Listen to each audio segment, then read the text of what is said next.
The night of March 24th, 1944, is cold and clear over Stalag Luft III, a prisoner of war camp near Sagan in eastern Germany, purpose-built by the Luftwaffe specifically to hold captured Allied airmen.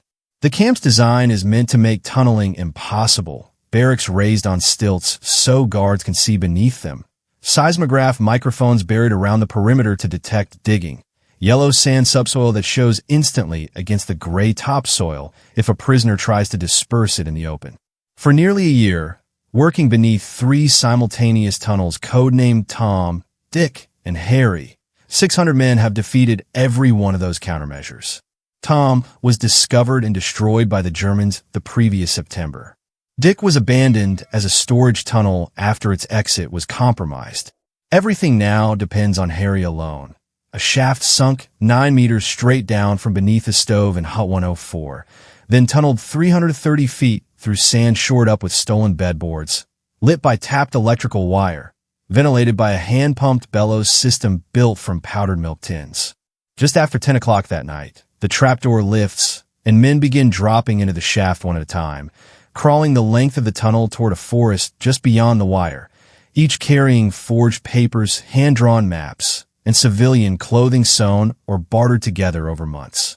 The exit falls short of the tree line by several yards, a miscalculation discovered only once the tunnel breaks the surface, forcing every escaper to sprint the final stretch across open ground, under the sweep of a guard tower searchlight, one man at a time, timed to the gaps in the sentry's patrol. It is slow, it is exposed, and for 76 men, over the course of that single night, it works. The man who built this operation is Squadron Leader Roger Bushell, a South African-born RAF pilot and former barrister known within the camp by his codename, Big X. Bushell had already escaped German custody twice before this, once by leaping from a train bound for another camp, then hiding for months inside Czechoslovakia with the help of the local resistance, until the Gestapo caught up with him in the manhunt that followed Reinhard Heydrich's assassination. The people who had sheltered him were executed for it. Bushell himself was interrogated at length before being handed back to the Luftwaffe, and that experience left him with a settled, deliberate hatred of the men who had run the interrogation.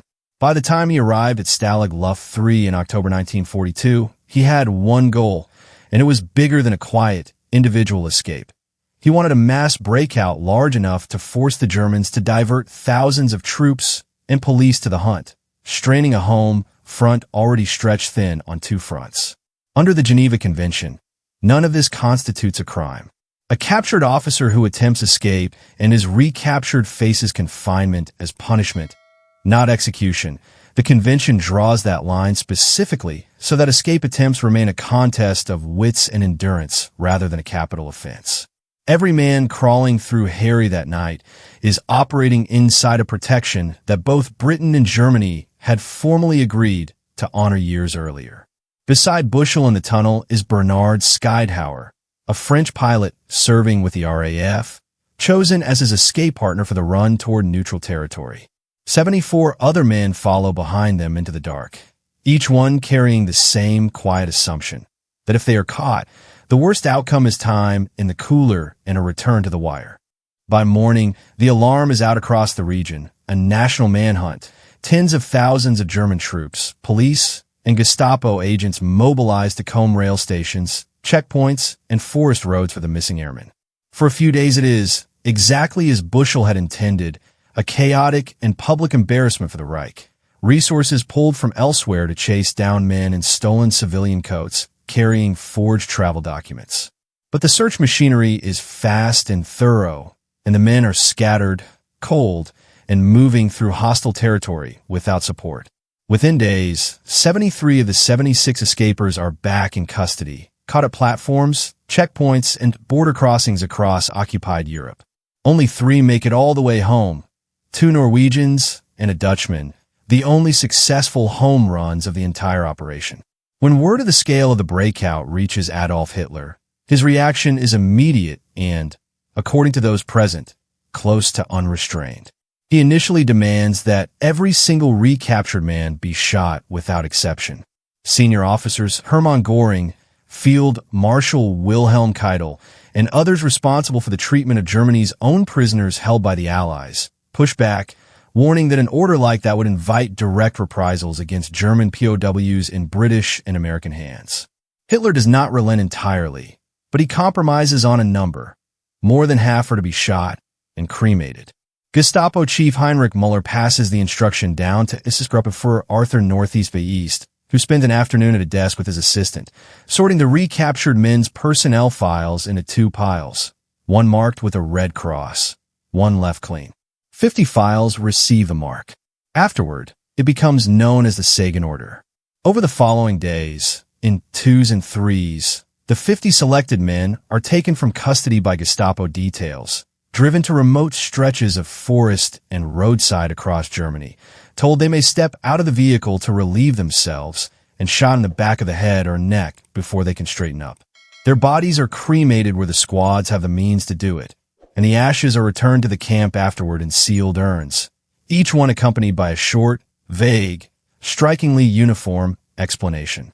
Every execution squad is required to file an identical cover story back to Berlin, that the man had attempted to escape again during transport and was shot in the act. It is a lie engineered to survive paperwork, not scrutiny, men handed a moment's false mercy, a chance to step out and stretch their legs, only so their killers could later claim the shooting had been provoked by an escape attempt that never happened. Roger Bushell and Bernhard Scheidhauer are among the first killed, murdered together only 3 days after their recapture, by a Gestapo detail that would later be traced and identified by name. If a story like this deserves telling in full, it's because these 50 men were owed the protection of an agreement both governments had signed in good faith, and somebody eventually had to answer, individually and by name, for what was done to them instead. That's the reason this channel exists, not outrage for its own sake. The record, straight and complete, down to the names of the men who pulled the triggers. Back at Stalag Luft III, the truth arrives slowly. In fragments, the remaining prisoners are left to piece together on their own.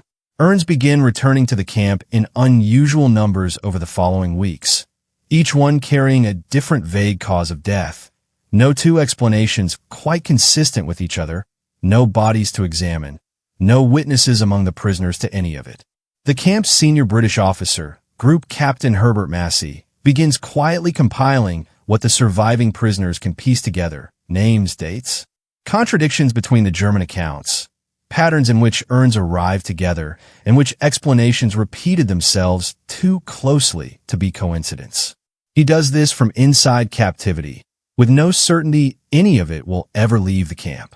In May 1944, Massey is repatriated to Britain on grounds of ill health, and the moment he is home, he carries that private record directly to the British government rather than treating his release as simply the end of his own war. Around the same time, a routine inspection of the camp by Swiss authorities, acting in their role as the neutral protecting power responsible for verifying POW treatment on both sides, confirms independently that dozens of the recaptured escapers are dead. That report moves quickly from the Swiss inspectors to the Foreign Office to Parliament itself, arriving almost in step with Massey's own account.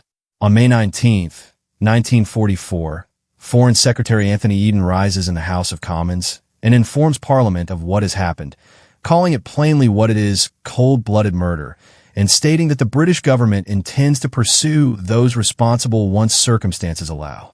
A month later, once Massey's fuller account and Germany's own official notification listing 50 deaths have both reached London, Eden returns to the Commons on June 23rd with an update, delivered without theater but with total resolve. At the war's end, whoever is found responsible, whatever their rank, will be brought to exemplary justice. It is not a threat shouted for effect in a moment of anger. It is a government committing itself in the middle of a war it has not yet won, against an enemy still very much capable of retaliation, to a promise it will not be in a position to keep for years, a promise made anyway, on the public record, because the alternative was silence. That promise becomes an active investigation the moment Germany surrenders in May 1945. A detachment of the Royal Air Force Police's Special Investigation Branch is assigned specifically and exclusively to these 50 deaths, led by Wing Commander Wilfred Bowes and Squadron Leader Frank McKenna, a team small enough, by most accounts numbering around 15 men, to seem almost impossibly undersized for the task ahead of it. Tracking down individual Gestapo officers scattered across the physical and administrative ruins of occupied Germany, many of them living under false names, carrying forged papers, using the general chaos of a collapsed regime to disappear into the surviving civilian population. McKenna's approach, as those who worked alongside him describe it, is dogged rather than dramatic, cross-referencing captured German paperwork against known unit assignments, interviewing local witnesses near each of the scattered execution sites, matching Gestapo transfer logs against the last confirmed movements of each of the 50 victims in the days before they died. The investigation runs directly into a jurisdictional wall almost immediately.